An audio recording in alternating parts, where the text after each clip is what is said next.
I also believe that parents are responsible for their children. Homes need to be strengthened for sure, because things that don't start good in the home play out in society, and it is the cornerstone. That's all I have. Thank you very much. Thank you, Mr. Freeman. So let's see if Sabrina, are you with us? Hi, good morning. Hi. I am Sabrina Shomaleski. I am a resident of La Loma neighborhood. Thank you for allowing me to speak this morning. I wanted to just share something that happened just this week in our neighborhood and to me personally and my husband. We were given a courtesy notice. We've been residents since 2007.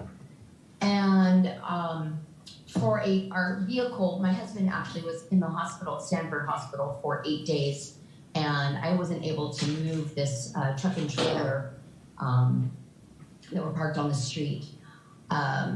So the point is, also a couple of my neighborhood friends also got notices, warning notices about basketball hoops in the streets for children to play with. With all that's going on in the downtown, when I drive downtown, we all drive downtown and see people homeless, clearly on drugs and alcohol and mental illness, passed out on the sidewalk, needles, things like that. It's very, very disturbing and concerning to me that, law-abiding citizens are focused on giving these notices and things to law-abiding, tax-paying citizens that are, pride of ownership in our homes and, fun things for our kids to do in a positive, COVID world where they can get some fresh air. And, there's a lot more going on that it seems would be more important to focus on than, giving us these notices. There's been a lot of serious issues talked about this morning. It's a lot of food for thought for me. I really do appreciate everything I've heard. Thank everybody that's spoken today, and I appreciate you allowing me to have a voice and to listen. So thank you. Thank you, Sabrina. I also have a lot of appreciation for the sharing today. Thank you. Lots of gratitude for everyone's time and energy and opinions. Mark Etchbarn.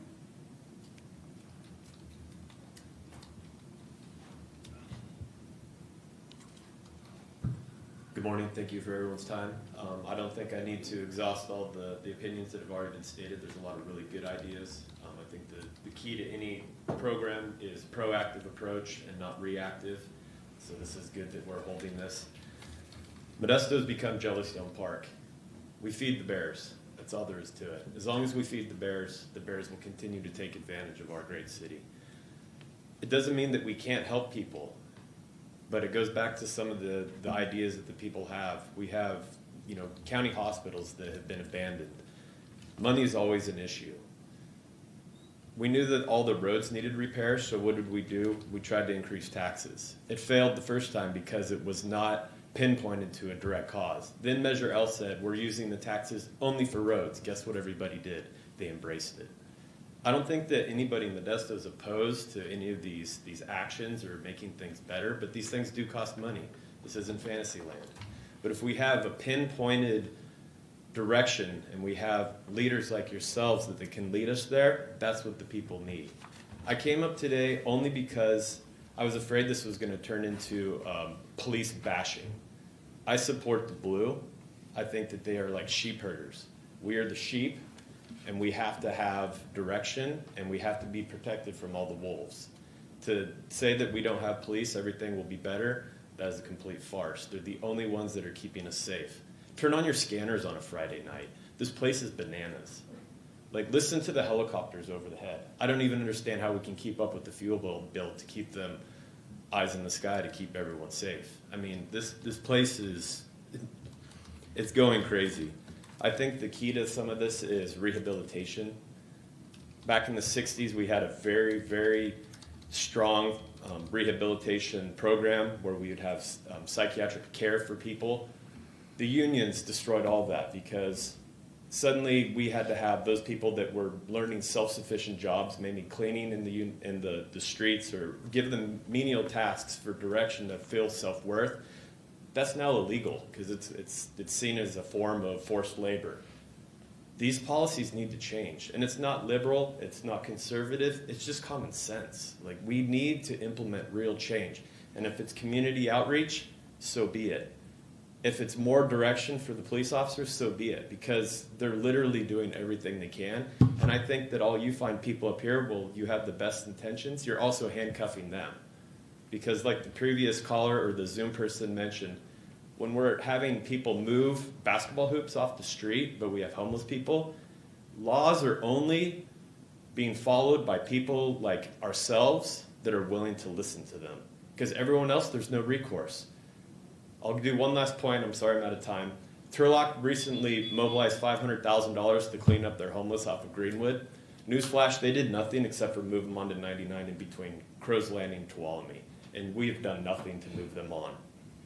So I'm very proud of you for what you're doing. But at the same token, we need results because we're not seeing it. Thank you very much. Thank you, sir.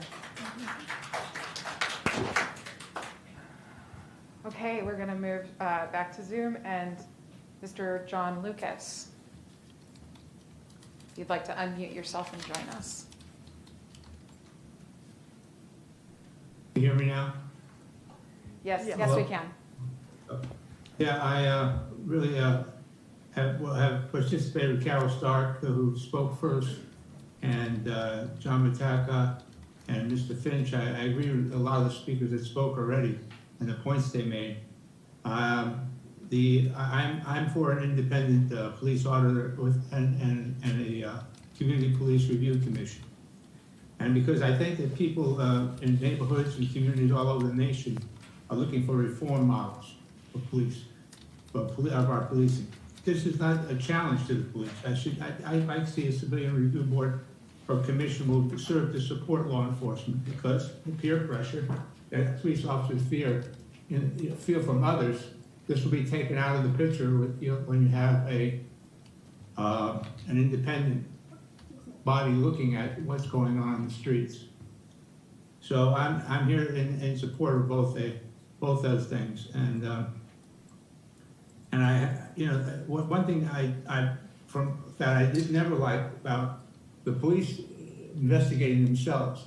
So if I have a complaint, I have to go to the police office to make. If I have a run-in with an officer that I don't think is fair, I have to go down to the police station and make a complaint. Well, that's intimidating, and you don't think it's going to go anywhere. Now people would have a place to go, a civilian review board or independent police auditor, and make that complaint. And I think that's very important. That's one of the things that really drew me to get involved in this 6 months ago or so. But we've been working with this and coming up with the models that Carol talked about, the Davis model, which is an independent auditor and a review commission. So that's basically all I said. Everybody made the points that I wanted to make already. So with that, I'm done. I want to thank you. I do want to thank you for opening this up to public discussion. I mean, this is really a wonderful thing. You're representing the people of Modesto, and I like the fact that you're doing this. So I applaud the City Council for this, and thank you for your time. I'm done. Okay, thank you, Mr. Lucas. Mr. Jones, Sebastian Jones.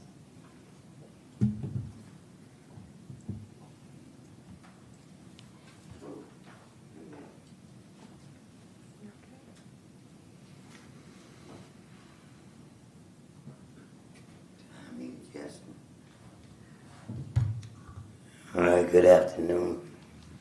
I spoke earlier. I get a little bit more time on that. And I want to thank Michael and Kathy. You guys are really here. This is beautiful. This is what I like when people come together. Well, I just want to say this here. I'm very in favor of this independent review board because we need something like that. See, we need to make a change. We're not in cavemen. They made a change. Look what we're doing now with our automobiles. That was a change. Now y'all think about that police union. They ain't made now change over there. They still got the books back in the 70s. Now we need somebody to oversee them too. Good people. Because it's time that somebody can check them. And like I said, I'm in favor of this here. And we need to do this, council. We really do. Because if we don't, you got that big union over there. They got it written somewhere, shoot to kill, when maybe in another language. But it's there, and they're protected. No, it's not right taking a life. It's not. You know, when you go to a dog fight, I always thought the police, before they come on any scene, they plan. They really plan. They're supposed to plan, you know. Well, this is what we're going to do when we get there. They don't, nowadays, they just react. Shoot, bang, bang. That's not right. You know, I always said something about, and y'all heard me speak of this many times, is why police officers can't be drug tested. You know, when there's a crime or something happen, shooting, I think they need to be in there getting their little hair or blood and get tested. Because we're going to find out what they doing. And that need to be done. Also,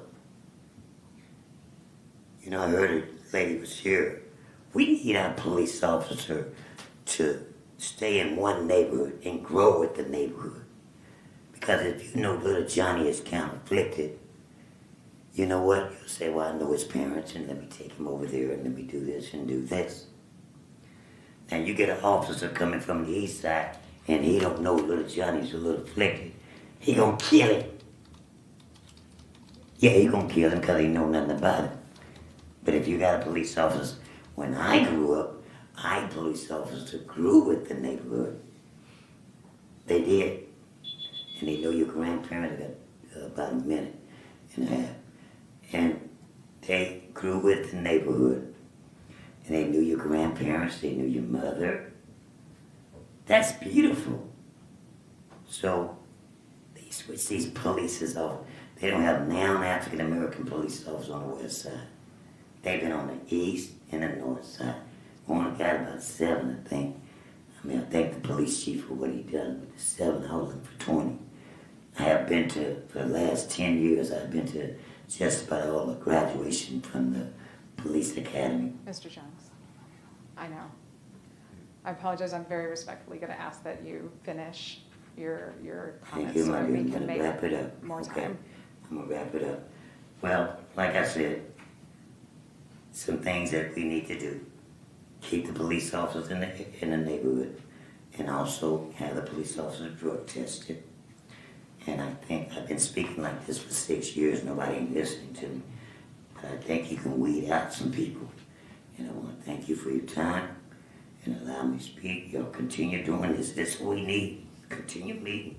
Y'all get more people in there like this. Thank you. Thank you so much. Okay, Mr. Gavin Bruce joining us by Zoom. And unmute yourself, please.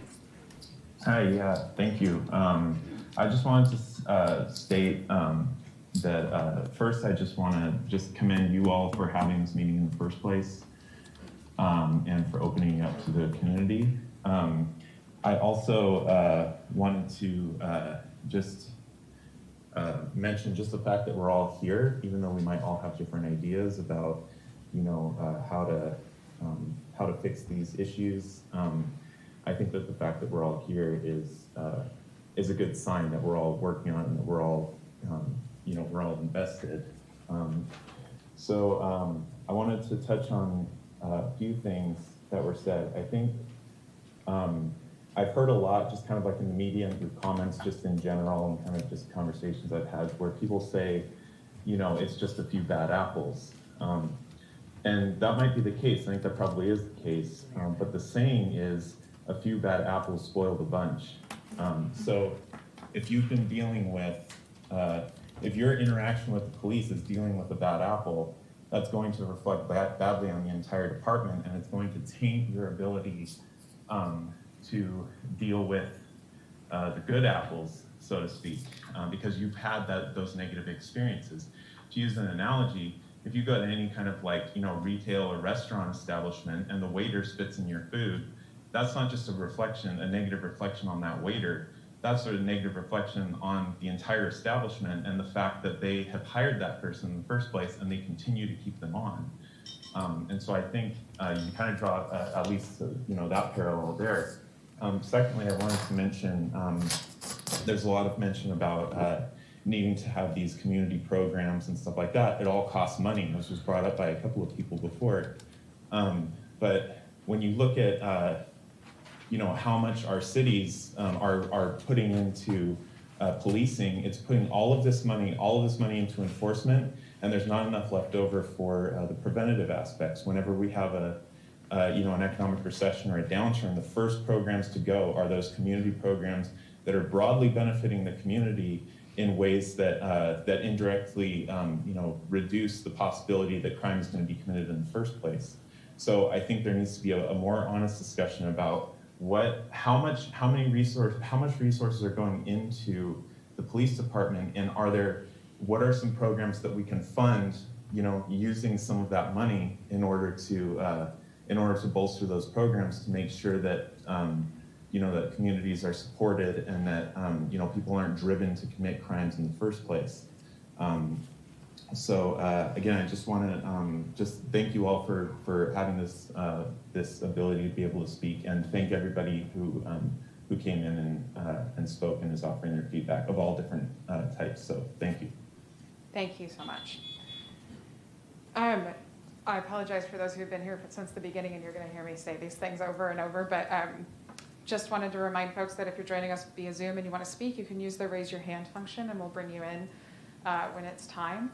And for those of you who are physically present, you can fill out one of those blue cards and hand it to Stephanie Lopez if you'd like to share during this listening session. And then a reminder about these other ways to share. And Michael reminded me too that it's not just if you don't get the time today, but if there are ideas that you have, or there are circumstances that don't make it feel safe for you to share in an open forum like this, we would invite you to use those methods as long as they feel comfortable to you. So you have the email forwardtogether@modestogov.com, the website, which is the modestogov.com/forwardtogether, and the voicemail, which is also up on the screen, but it's 209-577-6400. Okay, Darlene Ruiz. Yeah.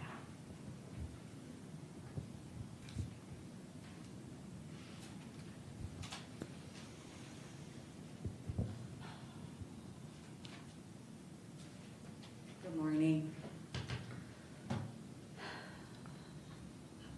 My name's Darlene Ruiz. I'm Trevor Seaver's mom. I'm sure most of you know that my son was shot and killed by a Modesto police officer, Joseph Lomatia. Trevor's not just a statistic. Trevor was my son. He was a great person with a heart of gold. Trevor was 29 years old.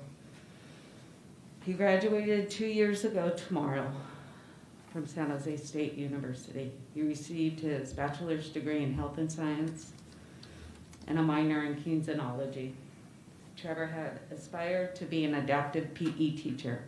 He would have been an amazing one and would have been able to play a vital part on teaching children the love of sports as he loves so very much. Trevor was my oldest child. we had a special bond. He had the kind of soul and was such a giving person. My life will never be okay, or my family's. Things haven't gotten easier. My heart aches so much to see my son. I miss him more than words could ever explain. I want you to know the person behind the tragedy that happened. He was an amazing person the world is missing out on because an officer that should have never still been an officer.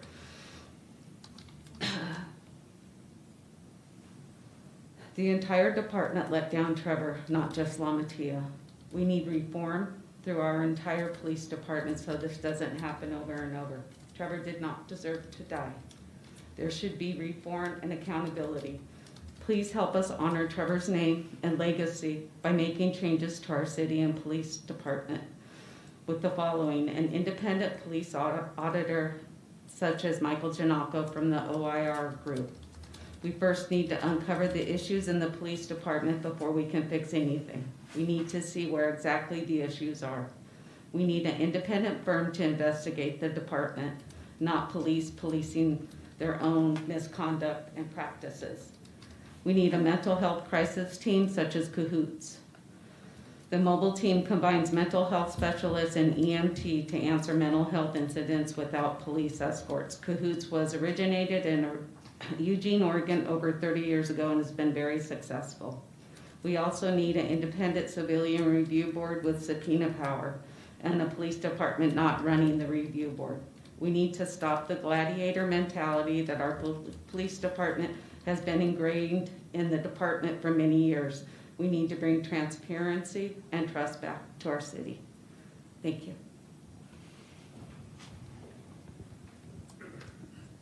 Thank you.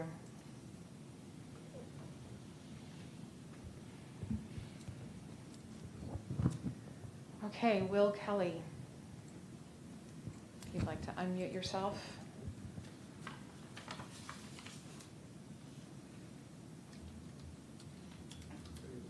Will Kelly, you're muted if you're trying to come in.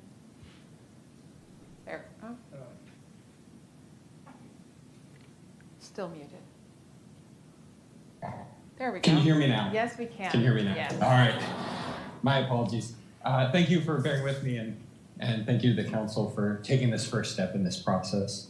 I think at this early stage, there's, at least to me, two questions that are really important to consider throughout.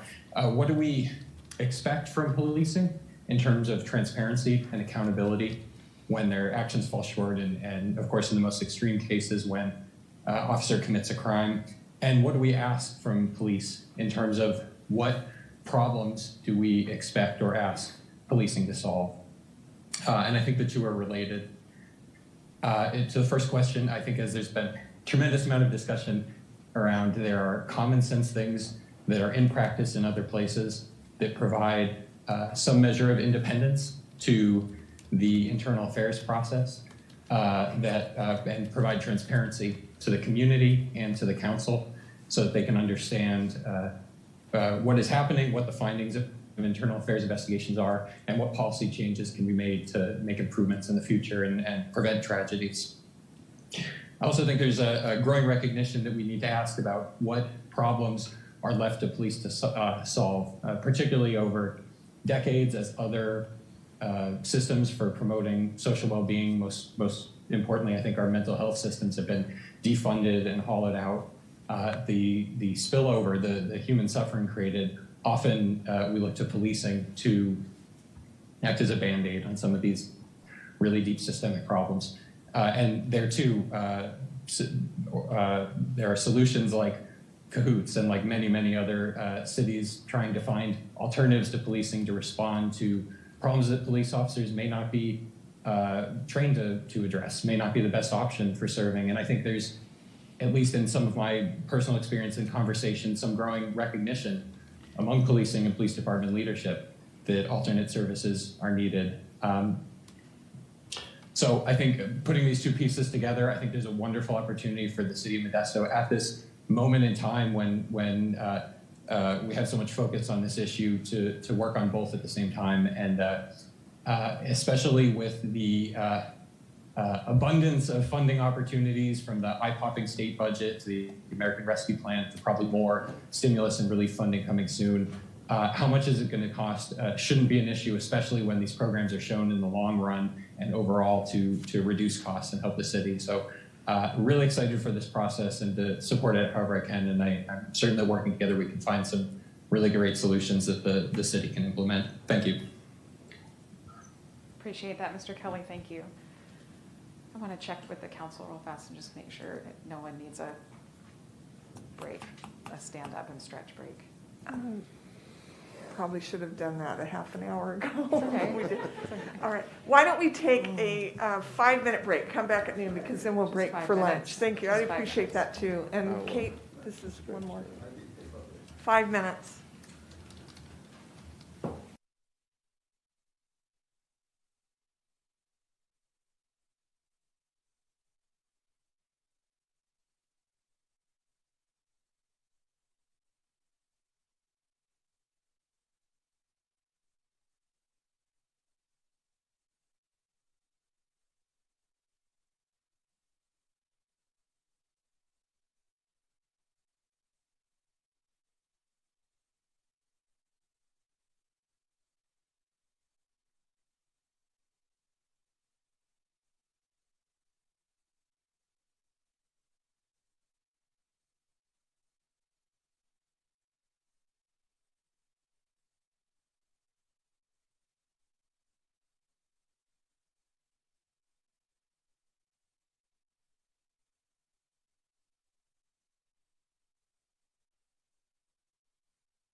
city of Modesto, the lack of accountability by Modesto Police Department, the lack of accountability by the Stanislaus District Attorney's Office, the lack of accountability by the Stanislaus Sheriff's Department. You guys have failed us. The blood's on your hands. 17-year-old was just murdered by a sheriff, unarmed. How do I explain to my niece, who just watched her uncle get murdered, now has to talk to her friends who just got murdered? How do y'all explain that? What's happened in the 5 months since my brother's been murdered, other than Bill Zalowski making some comments about how he's so uneducated? Alonzo Nunez was beat. And what did our intern chief of police do? He came out and said that closed fist punches are not an effective use and just a flat out bad look on the police department that already looks really bad throughout our whole country for allowing Joseph LaMattia to murder multiple unarmed people. The same Joseph LaMattia that the district attorney let murder 3 people in 2016. The same district attorney that allowed Joseph LaMattia to murder 2 people within 3 weeks. Do y'all really think Kim Jackson got a full, transparent investigation? No. We all know what happened. We all know what's going to happen when the truth comes out. You guys haven't done anything to hold these people accountable. And now we're in the position where we're dragging our feet doing this. The blood's already on your hands. You can't take that stain away. You guys have ruined my family's lives. I've become suicidal since my brother's been murdered. When I went through a mental breakdown a couple weeks ago, I had the police come up on me. It's not right. We need a program like Cahoots. We need some people in charge that are actually going to take some accountability and do their jobs. People are getting murdered. People are losing their lives. Y'all need to step up and do something. Obviously, the intern chief of police could come out and persuade the public that my brother was this or that. Where's the accountability for the lies that he spoke? Where's the accountability that there's a second 911 call that still has not been released? Where is the transparency in that? We're not just going to sit back and let y'all hit Joseph LaMattia with manslaughter and think that we're going to stand back and be okay with that. We need real changes. Throwing LaMattia under the bus is not enough. We all know he murdered Trevor. If you haven't went to that church to go see the parking lot that Joseph LaMattia drove through, where he parked his vehicle with his gun in hand and got out in a sprint, acting like he seen Trevor when there was no visibility to where Trevor was at. Joseph LaMattia was already yelling 2-3, 2-3, zebra 5, that there was an emergency before he even reached the corner to see Trevor because he already knew he was going to pull the trigger. Mr. Seaver, if you'd like an opportunity to finish your thought, I'm happy to. Yeah, I'll be back. Thank you. Thank you.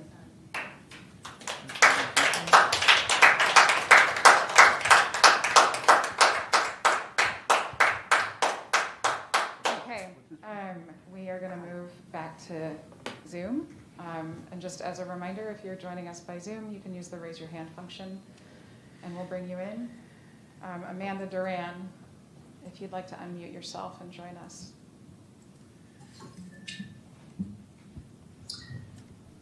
Good afternoon, Mayor Wallen, members of the Modesto City Council, Mr. Baldwin, and Mrs. Trumpeter.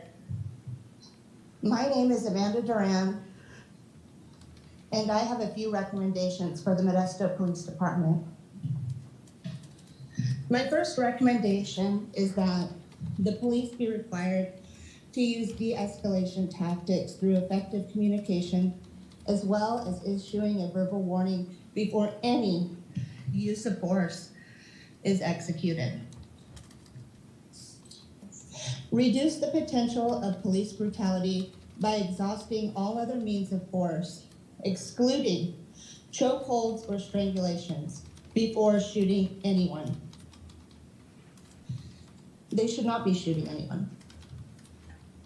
Require accompanying officers to intervene by stopping other officers from using excessive force and reporting all incidents. Any officer who fails to intervene should be terminated. Limit the use of weapons or force that can be used depending on the situation.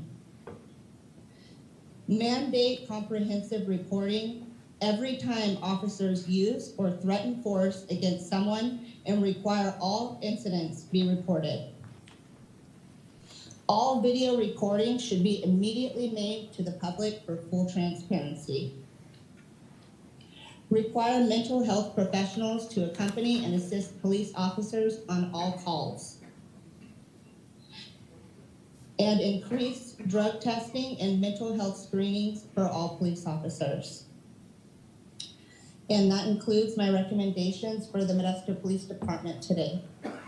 Thank you for having this meeting for the community. Thank you, Amanda. You're welcome. Okay, we are, for a couple of reasons, I'm going to have two folks who are present physically go next. So I'd like to invite Deborah Dupree to go, and then Ray Ruiz, you will be able to go next. And then we'll get right back to our Zoom folks too. Thank you very much for allowing me to speak today. My name is Deborah Dupree. I represent My TV 26. I am a producer of a show called You Matter, and I've heard a lot of people speak today. I spoke at one of the city council meetings where I felt that we would be able to offer a public voice to these concerns in the community through public broadcast access TV. More than 3 minutes, I wanted to open it up as one of those future alternatives for people to come and tell their story. Offer that opportunity to you, to the community, for the mentoring circles, for one of the projects I'm working on with the city manager's office is Camp to Home, and being able to get the homeless situation in a situation where we can assist with that, be the voice, again, to the community. Education to the public, to let them know that we're here and that we give this verbal information out through video, through audio, being able to communicate to people that this is a project that's working for the city. This is what's not working. These are the gaps. This is what needs to be done. Intake forms, one of the things I had talked about was being able to put an intake form together. Homeless people don't always know where to go to put something together. So streamlining processes, being able to, like they're talking about a private audit or CAHOOTS program, but getting those processes in place so that you can go forward in your community. So these are the things that I would like to assist with that. I would like to be part of that. I've asked to be on the panel with this, maybe collaborate more. I think that we could do something for you with the television station, and I appreciate your time today. Thank you very much. And I hope that we do this in future forums, that this isn't going to be the only one we have today. Thank you so much. Thank you so much. Thank you. Mr. Ruiz?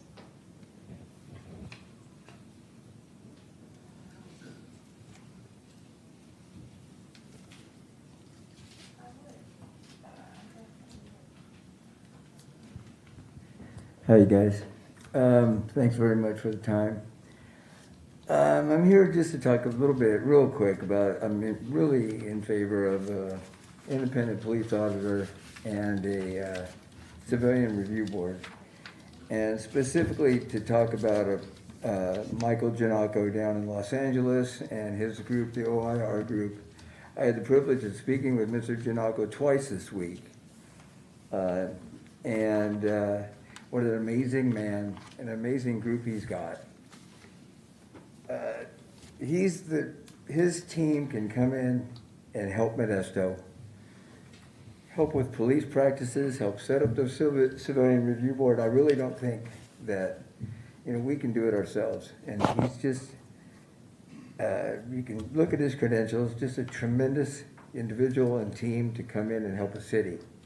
I even asked him, I said, can you zoom in today and speak of this? And he said, I would, Ray, but it's just going to look like I'm looking for a job.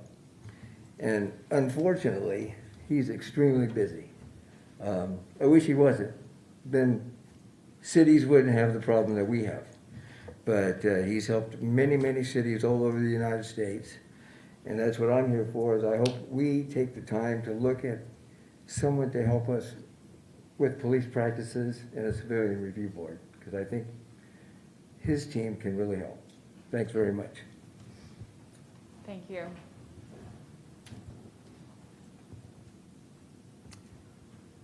All right, Ms. Wendy Bird, if you'd like to unmute yourself and join us. And Emerson Drake will be next. Hello, can you hear me? We can. Okay, thank you. Hey, I like the title, Forward Together, because I think this exercise proves that citizens from different backgrounds and different lived experiences can come together and talk and offer really, really good, constructive ideas and solutions. There's no one single cause, therefore no one single solution. I am totally in support of the Civilians Review Board with an independent auditor, and I'll tell you why in a minute. But I don't want us to think that just having an independent review board is going to be the #1 solution, because it's not. We're talking about policing culture, and we're talking about systems changing. We're also talking about not just policing, but the whole criminal justice system in general. So that's going to be a lot of work, but this is a good start. I want to talk a little bit about the auditor, because I think in order for a review board to really be effective, you have to have a person on there that has the ability, that has a background in either law enforcement or understanding law enforcement. They have to also have a background in constitutional law, employment law, knowing police training and recruitment techniques. They have to be able to have a trained eye to be able to look at investigations and things like that from a skills. They have to have a certain skill set. And that's why the independent auditor is so important and a critical key to the Civilian Review Board. I really and feel that is one of the solutions. Of course, we look at realigning other resources to bring in mental health, social services.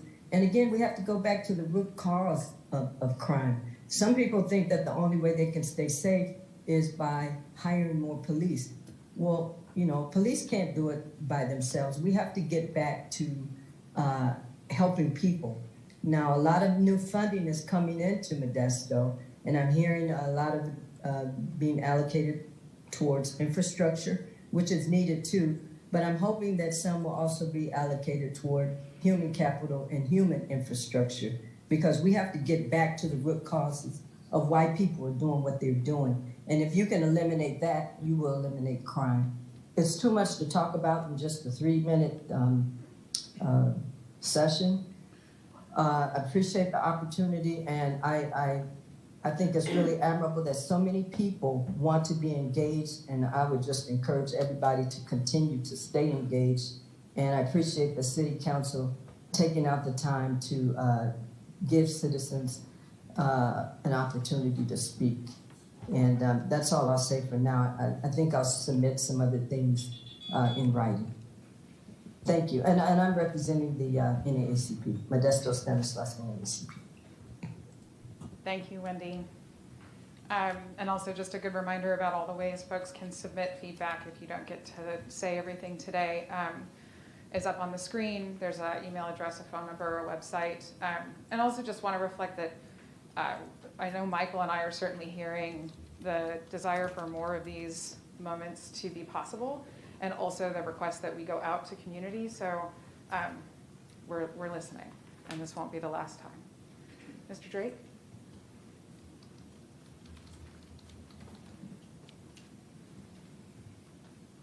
Greetings, Madam Mayor, City Council, ladies and gentlemen.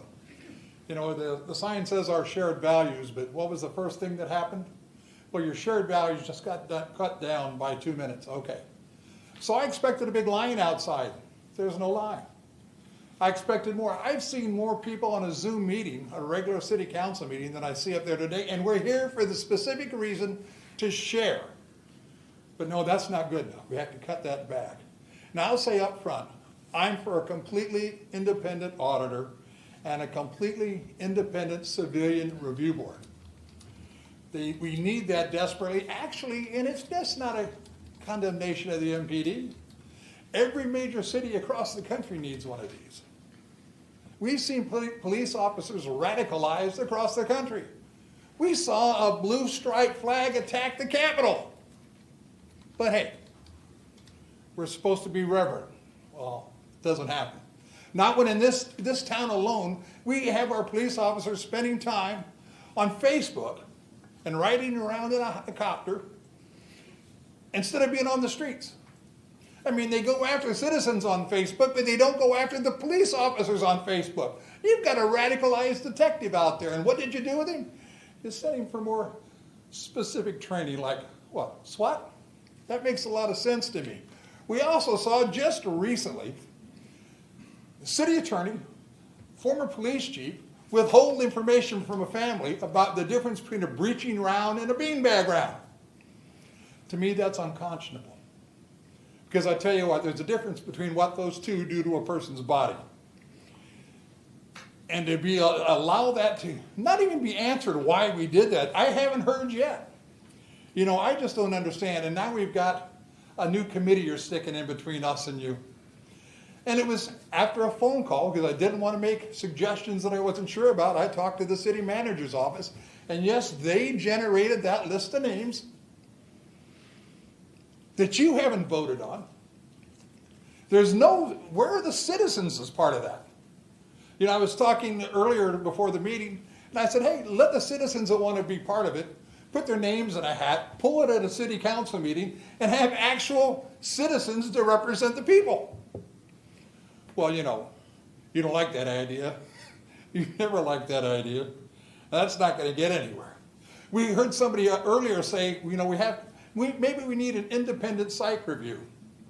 But who did you get for the facilitator? And I had the conversation with her earlier, and it's nothing personal.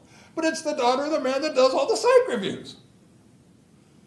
Now, I'm sorry.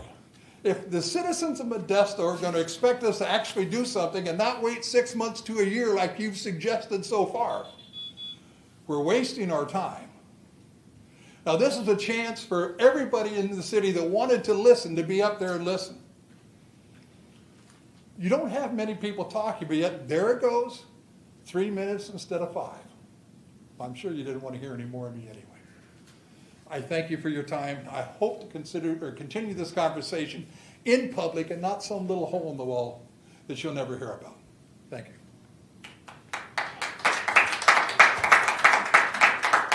And we'll be back. Yes, we will. Yes. Thank you, Mr. Drake. Thomas Helm on Zoom, if you'd like to unmute yourself and join us. And Stephen Allen, you're going to be next. Hello, thanks for having me. Tom Helm from a social environmental justice nonprofit called Valley Improvement Projects, as well as a board member of our ACLU Stanislaus County chapter. Thanks for the opportunity to speak today. I definitely don't have enough time to go through many of the stories that I have in my work in the last decade or so of working on this issue of police oversight and accountability. I can tell you very quickly how I kind of got into it, which was just looking to get more involved in community activism and really asking friends that are from Modesto and Stanislaus County about issues that they have, and was literally told by especially young men and especially young men of color that when they go downtown to hang out for the weekend, that they get harassed by the police, that if they're standing somewhere for too long, that they get a flashlight pointed at them, asked, are you from here? Where do you live? Where are you going? Where are you coming from? You need to move on. You can't stand here for too long. I doubt the same kind of thing happens, in front of other venues with other groups of people that might be standing around that just saw a show or going out to dinner or something. And so a few of us went out during the weekend and saw this firsthand. We saw people getting, approached and asked questions. They obviously didn't know their rights. And when we informed people of their rights, as in, you don't have to answer any of those questions. You just say, am I being detained? Am I free to go? I don't consent to talk, and just keep moving. And when we did that, some officers obviously, I think, took it personal, because the very same officers within an hour approached us, asked us for ID. We were video recording. This is before we used cell phones. We actually had video cameras. And we're told that we were loitering and that we were obstructing a sidewalk. And we told them, we're only standing here because you're here and we're observing police conduct. We were held over an hour, almost a couple hours, detained, I guess, told we were under arrest, then told we weren't, because we demanded to know what crime we committed for being under arrest. We overheard them telling a local business owner to make a complaint that he didn't want us standing near his business, even though we weren't in front of his business. Overheard him, it's actually on tape, of the business owner saying, I don't know why I have to be involved in this. So the police were obviously getting him to make the complaint. It wasn't like he actually had the complaint about us. All those charges were dropped. We went through the complaint process, and they said that the officers did absolutely nothing wrong. And that, as you've been told before, the complaint process was actually having to go to the police department, meet with a police officer, talk about the situation. Sorry, I know I'm already out of time. Like I said, I didn't have enough time to go into all the other stories. But I'll just say that I've been part of the group other people have spoken about that have been looking at this issue for the last 6 months or so, and have come up with recommendations about an independent auditor and a review board committee, and would like to see that move forward. And we helped put on the town hall that happened in February that I suggest folks go and check out. You could just look on YouTube, Modesto Police Review Board Town Hall or something like that, and be able to watch it, and you'll see a lot of good information. Sorry for going over my time a little bit, but it was a little short. Yeah. Time went by quickly, but thank you, and I look forward to the process continuing. Thank you, Mr. Helm. Roberto, could we make a quick announcement about if people are here and they require a Spanish translation to make public comment, that we have one available? Can we remind folks? Es un recordatorio de que aquí tenemos a un intérprete de inglés al español y viceversa, en caso que alguien tenga que hacer algún comentario y no habla el inglés, por favor hágalo saber. Thank you. Okay, Mr. Allen.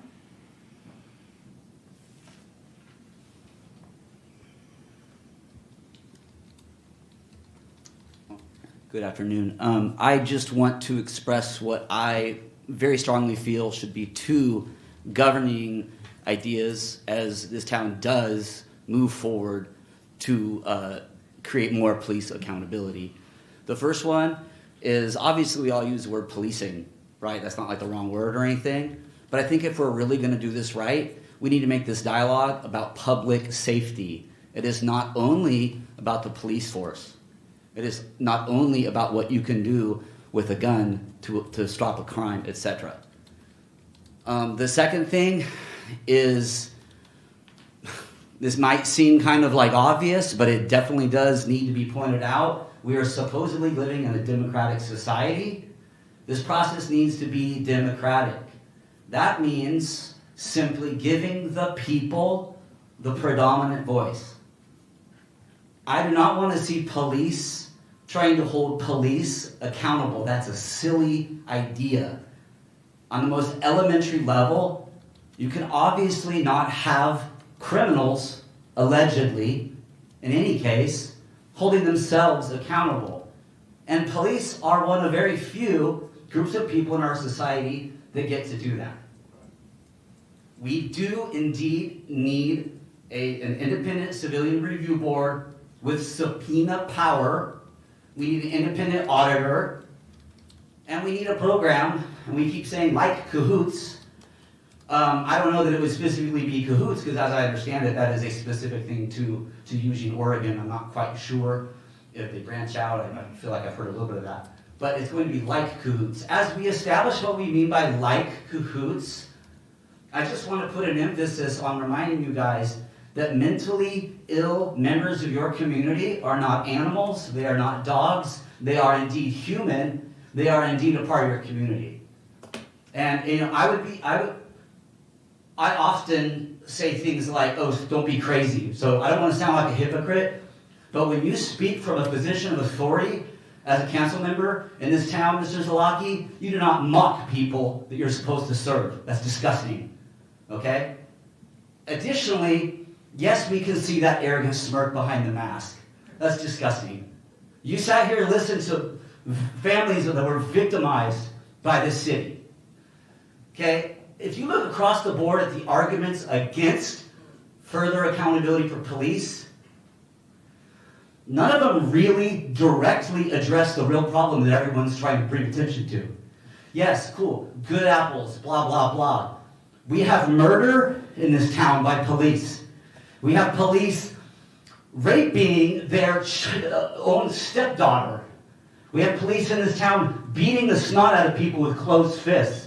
This has to happen, and it has to be according to the will of the people. Thank you. Thank you, Mr. Allen.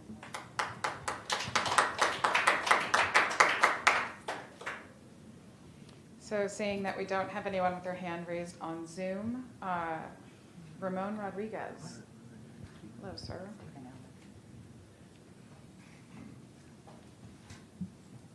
And Marla Sieber, you will be next. Good evening, Madam Mayor and City Council and City staff. I'm Ramon Rodriguez. I've probably even spoken at a Zoom council meeting before, and this is not the first evening. I've been to California, all the cities in California, raising about this issue. I even went to Loveland, Colorado to stand up for Garen Gardner and speaking for the same issue happening in their police department. Even I've submitted my comment to Montreal, Canada about police violence and demanding for the same changes for more mental health services, social services.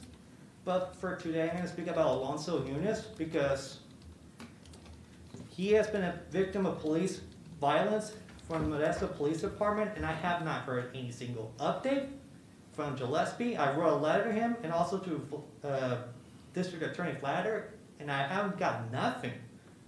He has been beaten because the Officer Espinosa approached to him, vaguely telling he's under arrest, and Alonso was not resisting at all. I watched the video a couple of times, and it was traumatizing. This is emotional, but he was not resisting arrest or nothing. He's just scared, confused, and he only spoke Spanish. And to validate his whiteness, Officer Espinosa spoke English, and he started beating the living hell out of Alonso. And a couple more Modesto police officers, like Colum and Carranza and an unnamed officer, started beating him as well, and a sheriff's deputy too. And when his sister came out to saw the whole thing, she started screaming and telling him to let him arrest so that the officers will not use more extreme force that will otherwise have him killed. When are you guys going to step up and say no more? And where's Gillespie? Has he held these officers accountable for beating Alonso? It's tiring. The officers, I saw a video, they were doing a George Floyd chokehold on top of Alonso, beating and also Espinosa beating the back of his head with a sucker punch. Is that an arrest? Is that for resisting arrest? He's confused, scared, and he's asking why is he being arrested and has civil rights violated. This is getting out of hand. Trevor Seaver got killed by the same department. Raymar Garrigan, he died the same day as George Floyd died last year. Kim Jackson, I could tell so many names. The police department has to make changes. We don't want any more of the warrior mentality. The people are scared and they need answers now. And also I demand justice for Alonso Nunez, because these officers are still on the job and they're still not being held accountable. And these officers might be the next Joseph Lamatia, Michael Callahan, or Alex Spitas. This is insane, and it's got to stop now, because we don't want to see another Trevor Seaver, another Alonso Nunez, or another Kim Jackson happening in our community. We want accountability, and I fully support a civilian review board and a CAHOOTS program. Thank you. Thank you. Point of information, Madam Chairman, point of information. We're going to have to keep moving on. Sorry, Mr. Interpret Donoso. that, because that was for the family in Spanish. Okay. For the family that he was talking about. It's going to be very important to spread that, please. That's my point. That's a good Are you able to interpret? Yeah, because the family only speaks Spanish, so what he say has to be. I could say it in Spanish. Okay. Dile, pues. Okay. Hola, señora alcaldesa y miembro del Consejo Municipal Modesto. Yo soy Ramón Rodríguez y yo hablo sobre este tema muchas veces en Zoom. Y no solamente aparte, pero yo fui a varias ciudades de California, de todo el estado. Y también a Loveland, Colorado, por el apoyo de Karen Gardner y diciendo los mismos temas de la brutalidad policial y diciendo a la alcaldesa y los miembros por cambios. Y también a Montreal, Canadá, por la misma cosa. También les voy a hablar de la historia de Alonso Núñez, porque eso está afectando a nuestra comunidad hispana sobre la policía, y que Don Miguel dijo que hay mucho racismo contra la comunidad hispana. Alonso vino a su casa de un día largo de trabajo, y el oficial Espinosa vino a su casa sin introducir o diciendo por qué vino, pero él dijo que estaba bajo arresto. Yo miro el video y Alonso no resistió al arresto, él solamente quiere hablar y decir a su hermana que la policía vino para arrestar. Y Espinosa no fue bien como contento, empezó a atacar y violar sus derechos civiles constitucionales. Y durante todo el video lo atacó y Alonso estaba bien confundido, miedo, y diciendo por qué fue arrestado, mientras el oficial Espinosa está atacando brutalmente como un animal. Y aparte de eso, vino 2 o 3 más oficiales de Modesto y también un deputy de condado de Stanislaus para continuar atacando a él. Y uno de esos oficiales tenía su piel arriba de su pecho, casi que es el mismo como Mario González o George Floyd, mientras su hermana está gritando que dejara de arrestar para que prevenga más fuerza excesiva contra Alonso. Y también el mismo oficial lo pegó atrás de su cabeza con un golpe de su mano. Y ese no solamente es verdad. 2 horas después, el mismo oficial Espinosa vino para colectar la evidencia de su sobrino de 11 años, ilegalmente sin un warrant. Y con ese incidente, la familia de Alonso fue traumatizada por la policía, tiene mucho temor. Y solamente yo estaba hablando por la justicia, por Alonso, porque la comunidad ya está enfadada con la policía, continuando violencia contra el pueblo. Y también yo te mando que esos oficiales que atacó a Alonso necesitan ser despedidos, poner cargos contra él y ir a la cárcel, porque ese ya necesita cambiar ahora, porque no necesita tener más Trevor Seavers, Karen Gardners, Alonso Núñez, Kim Jackson y más gente que murió de la mano de la policía. Cambio necesita ser ahora, no un año, no pocos meses, pero ahora porque después ya está enfadado. Gracias. Do you need me to translate? No. Okay. Because what he said wasn't what he said before. I thought it was close enough. What's it? I think we're okay. Okay. Thank you. I- Marla, Ms. I think the only difference, I think he elaborated just a bit more about the words that Alonso Nunez said when he was, in the process with the police. I think that was the main difference. Okay. Thank you, Councilman. Marla Seaver, and then we'll go back to Zoom and hear from Kevin McBride-Luman. Okay. Hello. It's nice to see everybody in person because usually I'm on the Zoom. I agree with people here. We do need training for Modesto Police Department, but actually we need police training for every officer in Stanislaus County. That does include the sheriffs, Newman, Salida, everybody. And I do believe that, yes, 99% of officers are good guys and ladies, but that 1% makes everybody look bad. And also what makes everybody look bad is the blue wall. I have a lot of friends who have stood behind me who have worn a badge or continue to wear a badge with this incident with my nephew. The first thing most of them said was, "This is murder." They didn't say that this was anything else, but this was murder. So it does upset me that Birgit did not file murder charges, but I'm praying that she will bring more charges against this officer. The last option an officer should have is shoot to kill. And I know why, they're trained, I understand it. But in this day and age, it should be shoot to wound, because a lot of those are mentally having an issue. And it may not be that they have mental health issues all their life, but at that moment they are. So I don't understand why a cop, especially the one that murdered my nephew, has his gun cocked, ready to shoot before he even gets out of his car. We do need a citizens review board. And I've actually lost a very good friend over this issue because she tells me that felons can get on it. Police haters are on it. I don't believe that. I think what we're going to look for here is a citizens review board that hopefully will have a retired law enforcement officer so he can see one side, and maybe a retired attorney who was a defense attorney so he will see the other side. And then some community members who at least know a portion of the law, know what's right, know what's not. Not even worked in law, but I've heard some people out here talking about what they've done, maybe people with that type of background. But when you do the Citizens Review Board, you need to give them training. Don't just put them out there. Same thing with officers. I feel an officer should have at least 40 hours training when they first become an officer to deal with mental health. And then after that, 8 hours a minimum every 2 years. There's other organizations here where we have to do 8 hours of training every 2 years. We need an independent prosecutor when an officer is brought up on charges, because I'm sure you all know the DA, the public defender, judges, attorneys, they're friends. And it's okay to be friends. They go to each other's birthdays, weddings, whatever, and it's okay.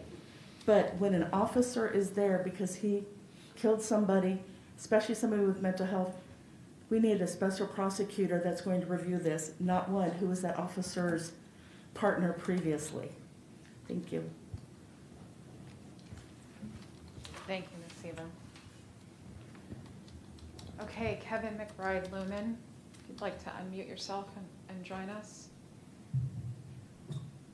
Yes, thank you.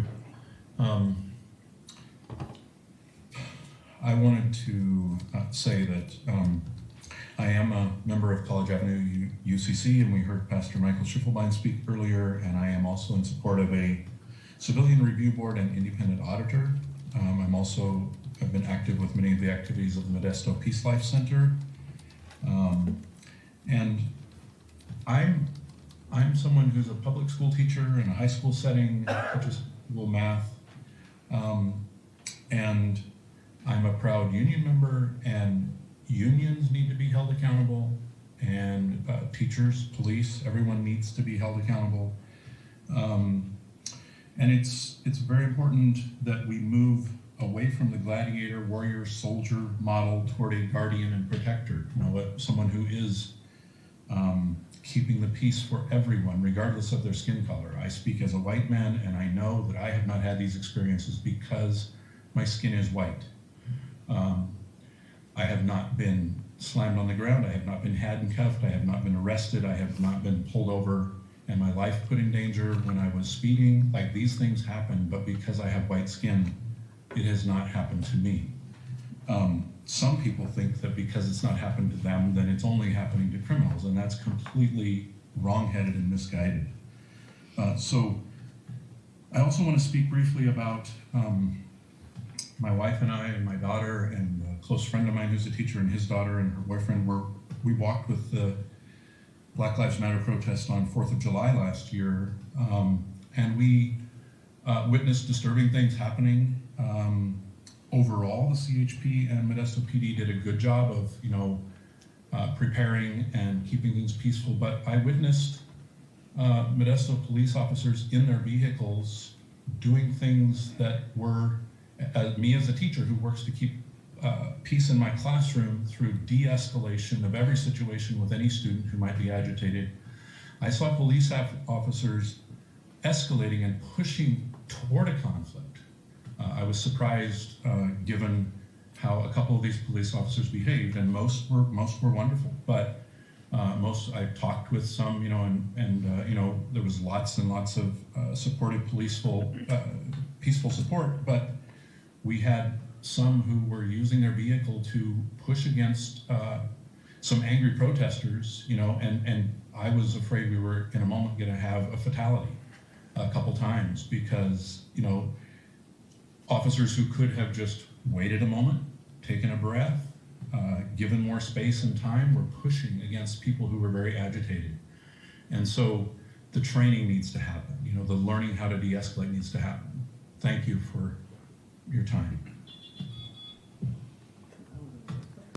Thank you. Let's see. Lindsay Barth, I apologize for not giving you a heads up, but you're welcome to join us.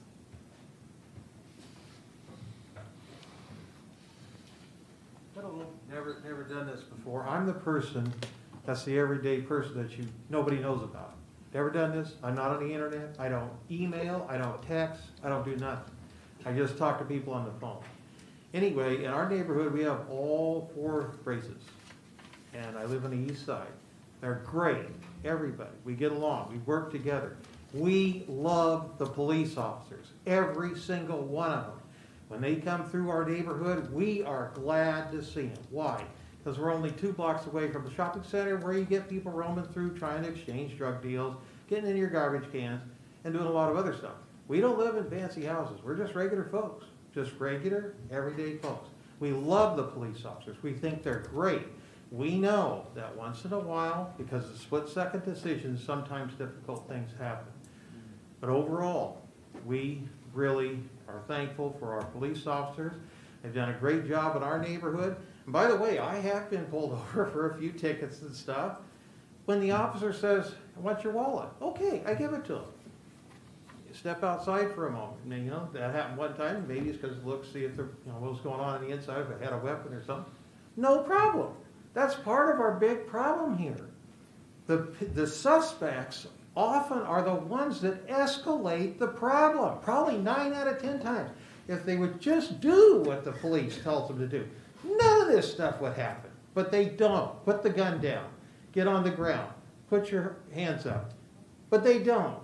They try to grab for guns. They try to punch them, kick them, spit in their face, all these other things.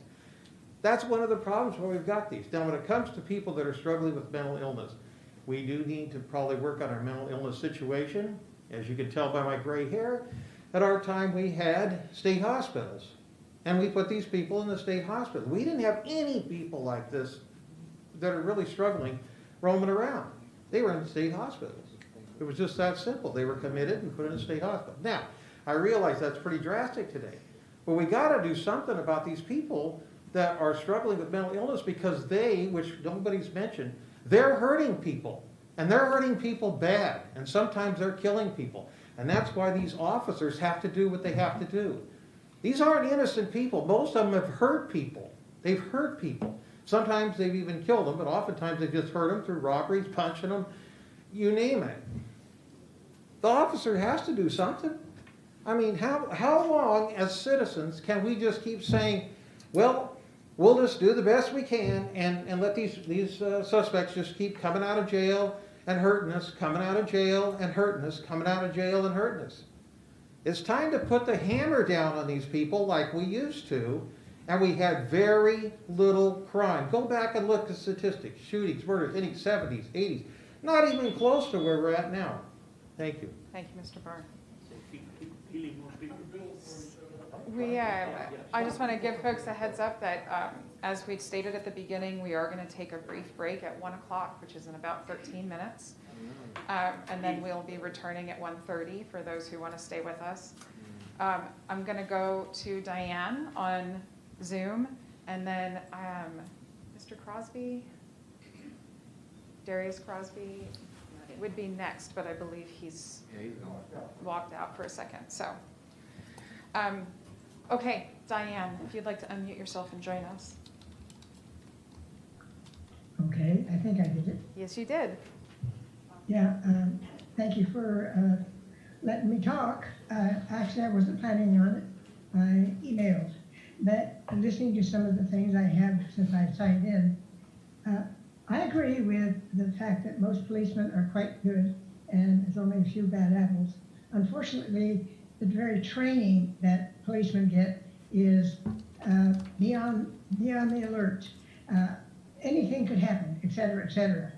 And they have been militarized a lot because we've been giving them military weapons and tanks and et cetera.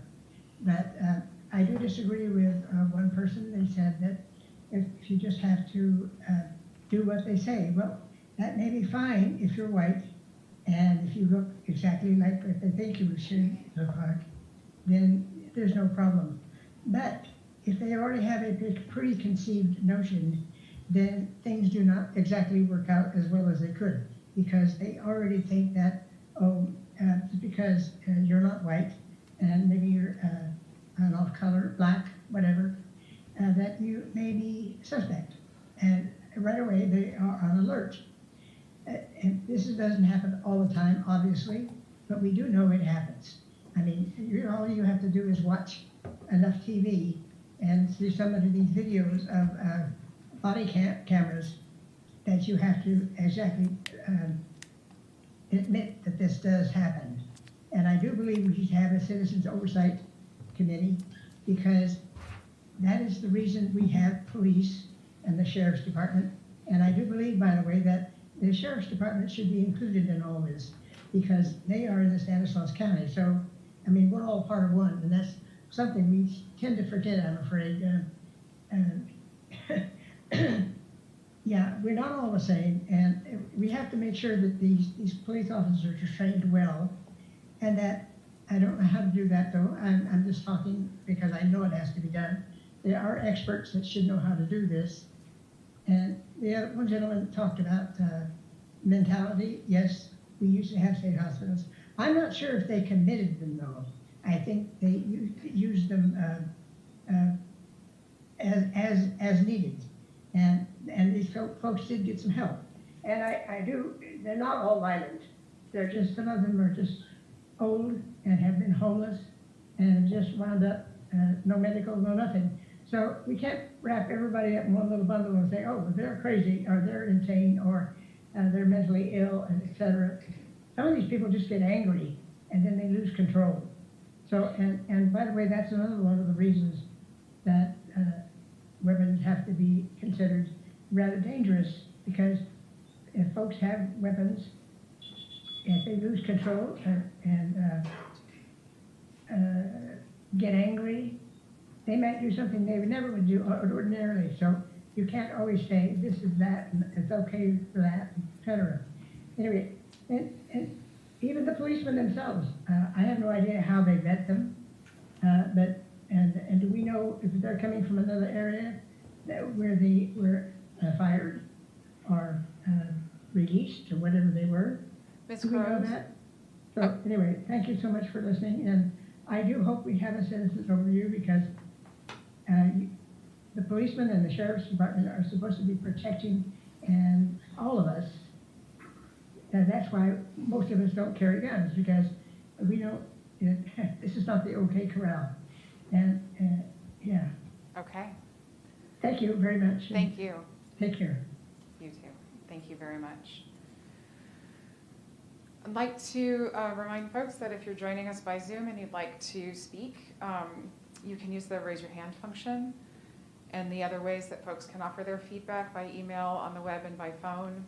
And for those of you who are present who have not yet done so, if you'd like to offer comment, there are some blue cards on the ledge over here that you can fill out and give to Stephanie Lopez. And I'm just looking, I'm waiting a moment to see if Darius Crosby joins us again. No. No, he's not coming back. He's not coming back, okay. At least anytime soon. He had another meeting. Got it, okay. So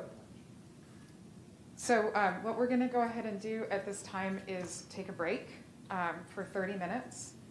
And we'll return then in 30 minutes and open the space back up and see if those who have joined us on Zoom or physically present have anything else to share. Mayor, no lunch, no nothing for the public. No donuts, no coffee, no pan dulce. He is like the fourth person to ask. What a change. And you have millions and millions of dollars. My Lord.